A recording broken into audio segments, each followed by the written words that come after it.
Hello, everyone, and welcome to Future News Daily, where I bring you the latest advancements in technology, longevity, science, medicine, and AI.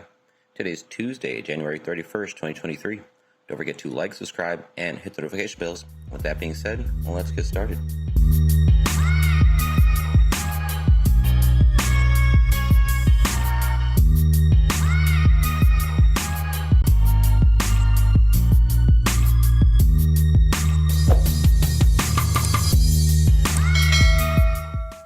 Tinkerbell eat your heart out, says scientists, as they develop a fairy-inspired robot that can fly through the air by the power of wind and light. So it looks like enough of us believe in fairies after all. But it's not Tinkerbell who is flying this time. Scientists from Tampere University in Finland have developed a 0.2-inch robot that uses wind and light energy to soar through the air. Their flying aero robot, based on light-responsive materials assembly, dubbed Fairy, weighs just 1.2 milligrams, meaning it can be blown about even by a gentle breeze. It resembles a dandelion seed or a pappus with superfine bristles poking from two wings, which gently flap when activated with light. You can see an image of it right here, so as you're looking at the screen. So due to the space between the bristles of a pappus, a swirling ring of air, or vortex ring, is produced as it flies and increases its drag. This drag stabilizes it as it's blown by the wind, and a similar vortex ring is created downstream of the fairy once in flight. However, when a light is thrown onto the robot, it can cause it to unfold or fold its wings, changing the shape of the vortex. This property can be utilized to control its takeoff and landing. Superior to its natural counterparts, the artificial seed is equipped with a soft actuator. An actuator is a device that turns an energy input, like light or electric, into kinetic energy. The actuator is made of light-responsive liquid crystalline elastomer, which induces opening or closing actions of the bristles upon visible light excitation. Clip of it right here. See it in action responding to the light. And it moves, so I guess they're shiny in different areas on the different ones, seeing how they respond. So in dark and low wind settings, the fairy stays still. When there is enough light, the structure opens its wings automatically, allowing flying in the wind flow. Due to the space between the bristles of a dandelion seed, a swirling ring of air or a vortex ring is produced as it flies and increases its drag. A similar vortex ring is created downstream of the fairy once in flight. In recent years, many research groups around the world have created miniature robots out of soft polymers that are responsive to external stimuli. These include swimming fish, walking drug delivery robots, and flying bees and flies, all of which move after being shown with a light. The field of soft robotics was founded on the idea of using more flexible materials to try and make robots modeled on natural forms, for example, crabs and cheetahs. This would make them more dynamic and better able to move in a variety of terrains. For the study, published in Advanced Science, engineers looked to the humble dandelion clock for inspiration for a new flying robot. Again, weighing only 1.2 milligrams and is highly porous, meaning it can be picked up by a gust of wind and float along easily.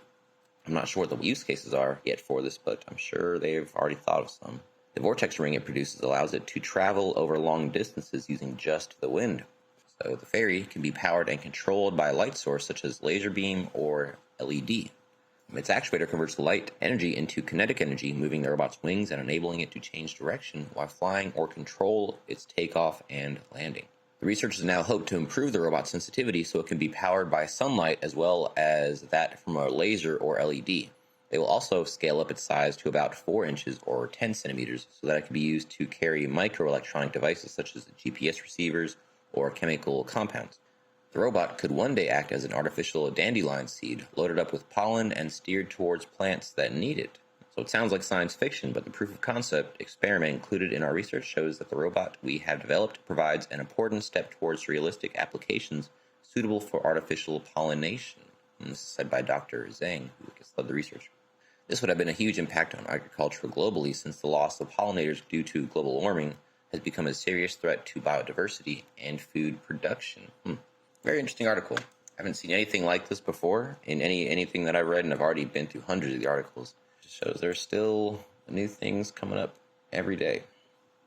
Next up, Google's experimental artificial intelligence bot can create music from scratch. And I will definitely be trying this. If it works, you might be hearing some music in some videos in the future. So Google's artificial intelligence tool could create music from scratch. After OpenAI's ChatGPT became public last year, public interest in AI's capabilities exploded, with the tool showing immense potential in content writing, through simple concept prompts. ChatGPT is a simple, straightforward approach to artificial intelligence, and Meta AI's head recently said that both Google and Meta have similar tools as well. Now, Google appears to be working on an AI bot that can create quote-unquote original music from both text and sound prompts. According to Business Insider, the bot would be able to account for various genres and styles and even create a song based on a hummed or whistled melody. This app that could come sometime in the near future is being dubbed as Music LM.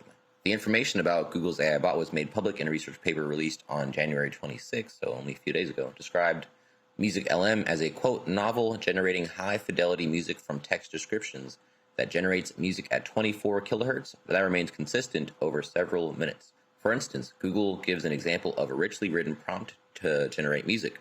Quote, the main soundtrack of an arcade game. It is a fast-paced and upbeat with a catchy electric guitar riff.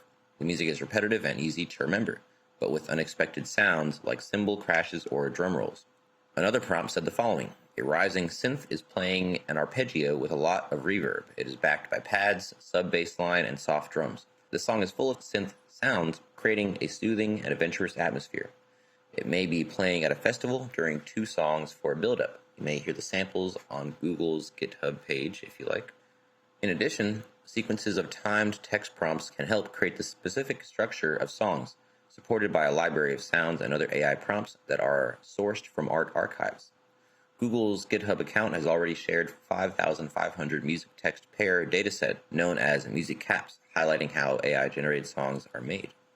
Such AI tools are driving the conversations for machine learning's role in intellectual property theft and copyright mechanisms. Many artists have protested against their art being used to create such AI bots. Many others are cashing in on the hype. So it doesn't look like AI's music maker is going to be out anytime soon. Fortunate. There are a lot of concerns about ethics of AI and the dangers to human artistry that need to be addressed before such tools go live in their full glory. What do you think about the potential of AI-generated music for the future? Let us know in the comments below. I would appreciate that. Yeah, I'm not really sure how I feel about it one way or the other. I do make music on my own as well without help of artificial intelligence, so I can understand both sides. But it does seem, again, it's just an inevitability, so it's kind of I take a more realistic approach to it. Anyway, next up. In the vein, again, of artificial intelligence, AI developed quote-unquote words that instruct cells to kill off cancer. So artificial intelligence could help scientists kill cancer cells through a new technique. A predictive model developed by scientists at the University of California and IBM Research enables researchers to encode instructions for cells to execute. Scientists have essentially created a virtual library of thousands of command sentences or sequences for cells using machine learning. Like sentences in any language, these sentences are also based on combinations of words that direct specially engineered immune cells to detect and eliminate cancer cells. The research was recently published in the journal Science and marks the first time such techniques have been used to eliminate cancer cells. Advanced computation techniques allowed scientists to predict whether natural or synthesized elements should be included in a cell in order to give it the behaviors required to respond to complicated diseases. The study was led by Wendell Lim, director of the UCSF Cell Design Institute, who called this development, quote, a vital shift for the field. Only by having the power of prediction can we get to a place where we can rapidly design new cellular therapies that carry out the desired activities. By putting the right receptor, molecules that instruct cells to respond to certain environmental factors, into a type of immune cell called a T cell or chimeric antigen receptor, the CAR T cells, which we've talked about on this page before, these can reprogram it to find and kill the cancer cells. According to Kyle Daniels, lead author of the study, they focused on each part of a receptor that is situated inside a cell, containing strings of amino acids referred to as motifs. Each motif acts as a word or a command. How these words are arranged into a sentence then decides what function the cell performs. Many CAR T cells are engineered to kill cancer but also take a break. This allows cancer cells to grow. So now this team has combined the words in different ways that would encourage CAR T cells to finish the job without taking a break. To this end, they generated a library of nearly 2,400 randomly combined command sentences and then tested hundreds of them in T cells to observe how they performed against leukemia. With help from IBM Almaden Research Center, they applied machine learning to create new receptor sentences that they thought would be more effective. Quote, we changed some of the words of the sentence and gave it a new meaning, said Daniels. We predictively designed T cells that killed cancer without taking a break because the new sentence told them. They told them essentially knock out those rogue tumor cells and keep at it. And it worked. So now they want to use artificial intelligence in a range of therapies. What do you think about using machine learning to fight dangerous diseases? Let me know what you think about these things. It's very interesting how you can specifically program a cell and literally give it step-by-step instructions on what to do. And it recognizes, and it's almost like each cell is conscious, Anyway, last up for you guys today, ending with something just as interesting as it started. Scientists solve a battery mystery, allowing for ultra-fast charging breakthrough. So the mysterious short-circuiting and the failure of next-generation lithium metal batteries was solved by a team from Stanford University and SLAC National Accelerator Laboratory in the U.S., who said their findings could have major implications for the electric car industry. Rechargeable lithium metal batteries are lightweight, inflammable, hold a lot of energy, and can be charged very quickly. However, until now, they have been unsuitable for commercial use due to mechanical stress experienced while charging. Quote, just modest indentation, bending, or twisting of the batteries can cause nanoscopic fissures in the materials to open and lithium to intrude into the solid electrolyte, causing it to short circuit. Even dust or other impurities introduced in manufacturing can generate enough stress to cause failure. The phenomenon has puzzled researchers for years, with some hypothesizing that it was due to the unintended flow of electrons, while others claimed it was a chemical issue. Well, the Stanford scientists undertook a series of 60 experiments to prove that the problems were in fact caused by nanoscopic cracks, dents, and fissures within ceramic electrolytes. Quote, given the opportunity to burrow into the electrolyte, the lithium will eventually snake its way through, connecting the cathode and anode. When that happens, the battery fails. So the research was detailed in a study titled, quote, Mechanical Regulation of Lithium Intrusion Probability in Garnet Solid Electrolytes, published in the scientific journal Nature Energy on Monday.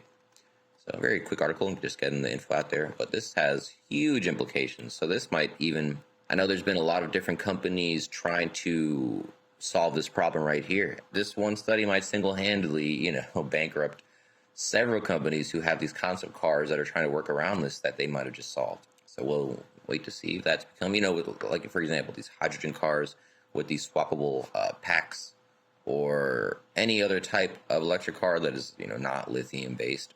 Yeah, I'm very curious to see the effects this is going to have on the industry in the coming years. That is the last article I have for you today. Don't forget this video is for educational purposes only. I would never recommend any investments, solicit your time or money, attempt to contact you on any other platform, or own any rights to the information within this content. With that being said, thanks for tuning in, and I'll see you in the next one.